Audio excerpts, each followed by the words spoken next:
Let's have a look on the neuroglia occurring in the peripheral nervous system. First would be the Schwann cells,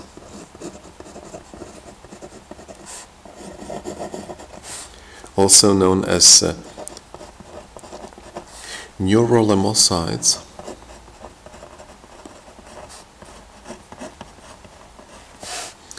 and they are forming a layer called Schwann's sheath,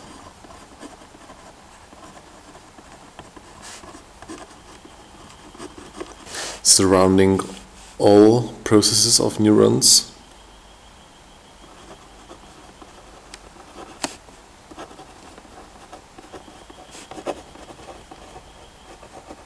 axons and dendrites, and they are also producing myelin sheath.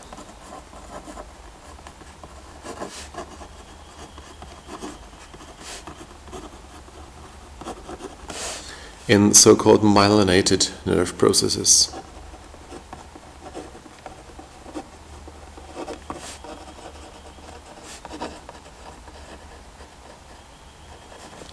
So first, the unmyelinated nerve fibers.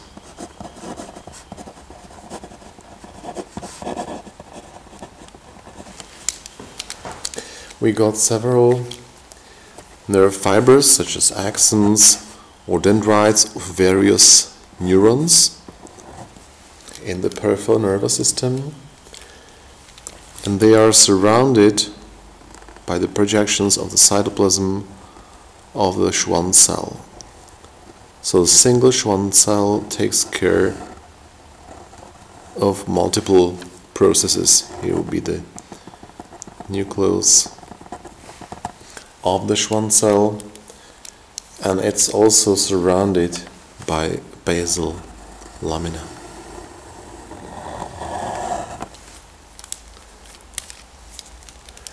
So this would be the cytoplasm of the Schwann cell.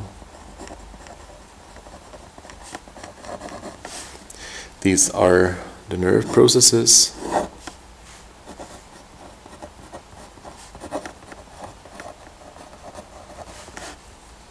Axons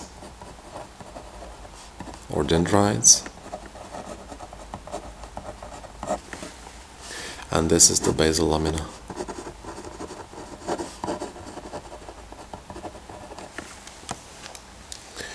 The situation looks different in myelinated nerve fibers.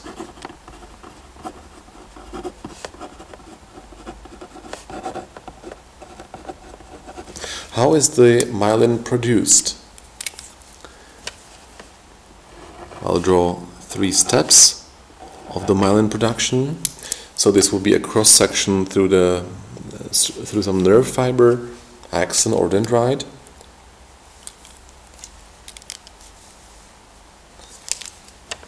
And the the Schwann cell is wrapped around the axon, and it starts forming more turns.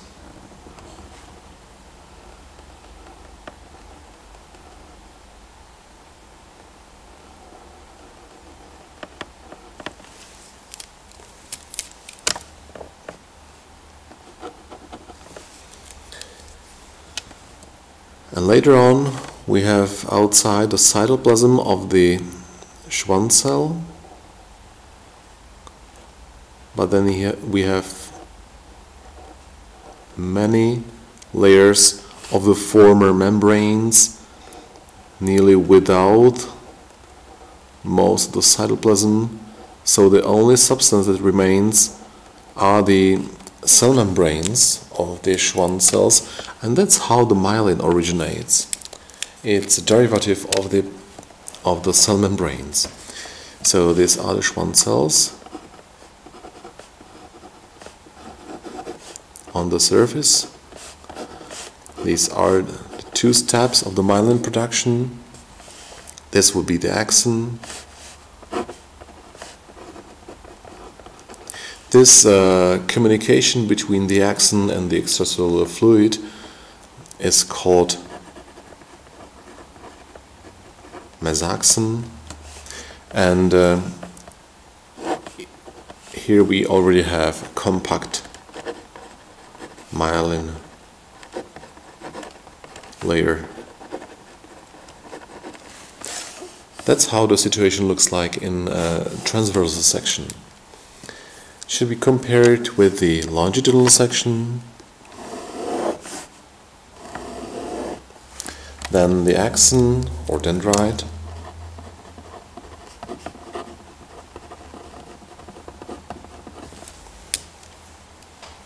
is surrounded by layers of myelin.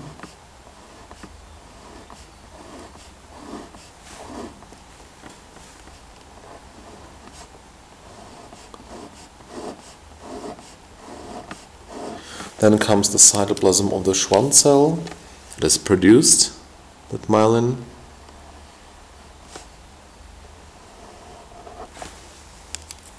If you see nucleus here, it must be the nucleus of a Schwann cell, right? There is a microscopic gap between the two Schwann cells.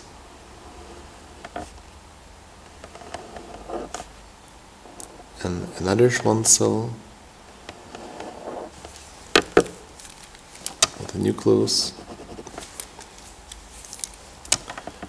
and the layers of the compact myelin.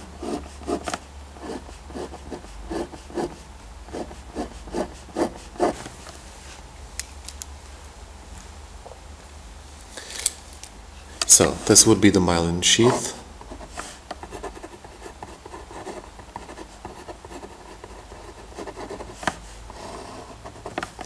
This is the Schwann cell nucleus.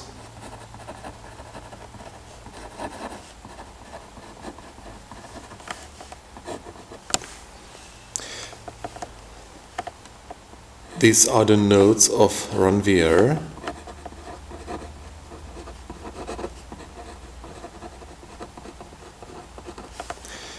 And the segment between the two nodes of Ranvier, which are microscopic gaps between two adjacent Schwann cells, is called internodal segment. Internodal segment.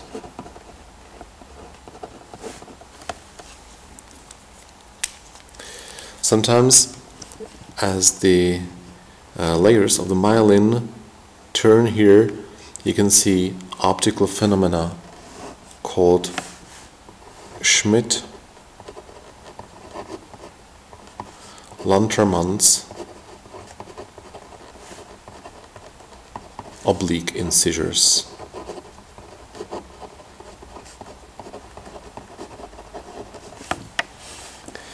Now the importance of myelination becomes obvious if we compare the speed, how the action potential might propagate along a nerve fiber.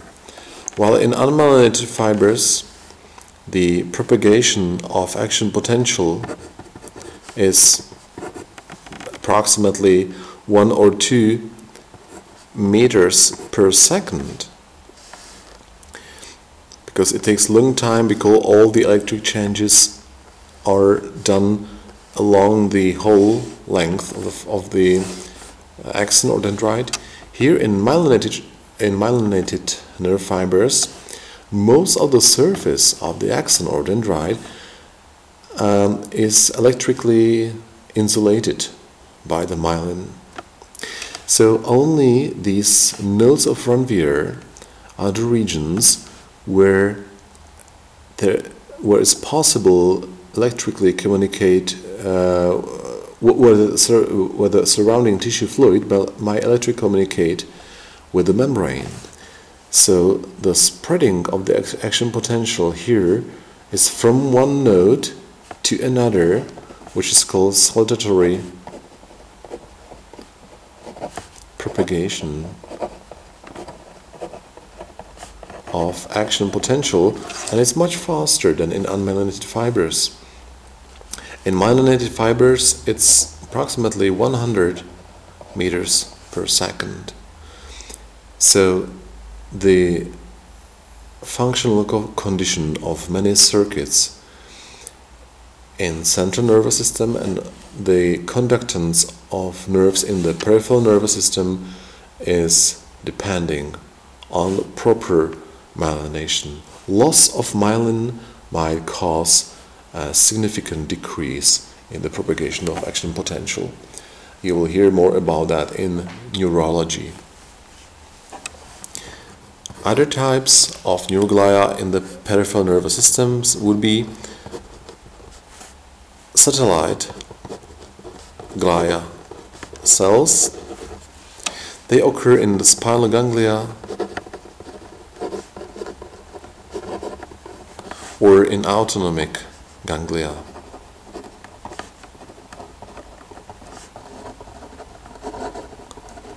So ganglia are accumulations of neurons in the peripheral nervous system. As an example, we take a pseudo-unipolar neuron with its dendrite, dendrexin, the cell body, and the axon.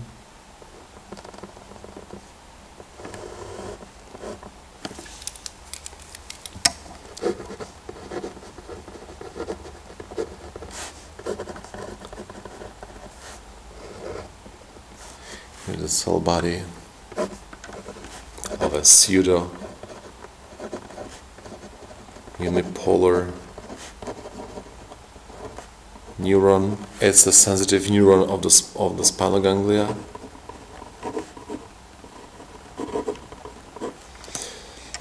Here is the dendrexin, the common part. And the satellite glia cells are providing support to that neuron. They are really arranged like satellites.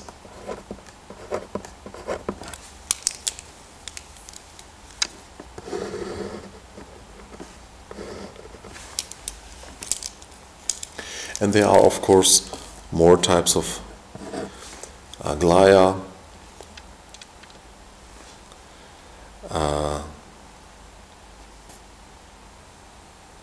Which should be deleted.